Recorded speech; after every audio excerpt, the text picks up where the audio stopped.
ఎన్నికలు సమీపిస్తున్న తరుణంలో ఓట్ల తొలగింపు వ్యవహారం రాష్ట్రంలో రాజకీయ వేడి రాజేసింది. దీనివల్ల తమ విజయావకాశాలు దెబ్బతినకుండా అధికార ప్రతిపక్షాలు అప్రమత్తమవుతున్నాయి. ఓట్ల తొలగింపునకు తాము దరఖాస్తు చేయకుండానే విచారణకు అధికారులు వస్తుండటంతో ప్రజలు ఆందోళన చెందుతున్నారు.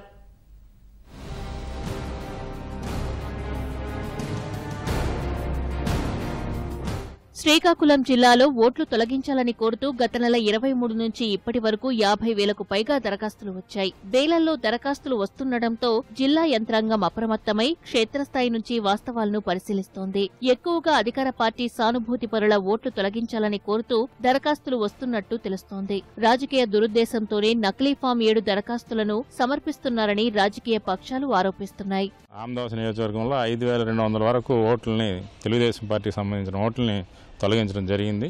మరి వాళ్లే చేసి కార్యక్రమం చేసి దొంగను ముందే అరిచినట్టుగా వాళ్ళు ఎలక్షన్ కమిషన్ రిపోర్ట్ చేయడం ఇవన్నీ చేశారు.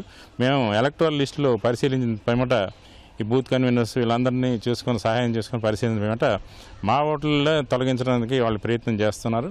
అందువల్ల మేము కూడా ఎలక్షన్ కమిషన్కి రిపోర్ట్ చేయడం జరిగింది.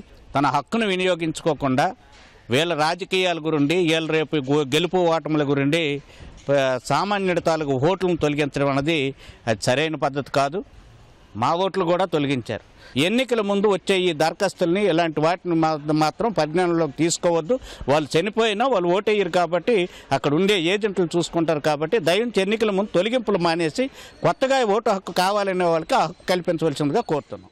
తహసీల్దార్లు ఇచ్చిన ఫిర్యాదుల ఆధారంగా జిల్లాలో ఇప్పటి వరకు 29 కేసులు నమోదయ్యాయి. ఏ కేంద్రాల నుంచి గంపగుత్తుగా ఫామ్ 7 దరఖాస్తులు వచ్చాయో గుర్తించేందుకు ఐటీ సిబ్బంది కృషి చేస్తోంది. గత నెల 23 నుంచి మీ సేవా కేంద్రాలు నిర్వహించిన లావాదేవీలను ఐటీ బృందం అధ్యయనం చేస్తోంది. పూర్తిస్థాయి విచారణ జరిగాకే ఓటు తొలగిస్తామని, కాబట్టి ప్రజలు ఆందోళన చెందవద్దని శ్రీకాకుళం జిల్లా కలెక్టర్ నివాస్ తెలిపారు.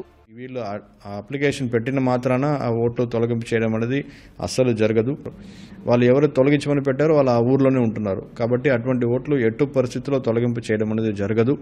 ఎలక్షన్ ఒక డిక్లేర్ చేసిన నాటికి నుంచి ఒక్క ఫామ్ 7 కూడా ప్రాసెస్ చేయడానికి వీల్లేదు. ఎన్నికల ప్రకటన వెలువడే వరకు వచ్చిన దరఖాస్తులనే పరిగణలోకి తీసుకుంటామని అధికారులు స్పష్టం చేశారు.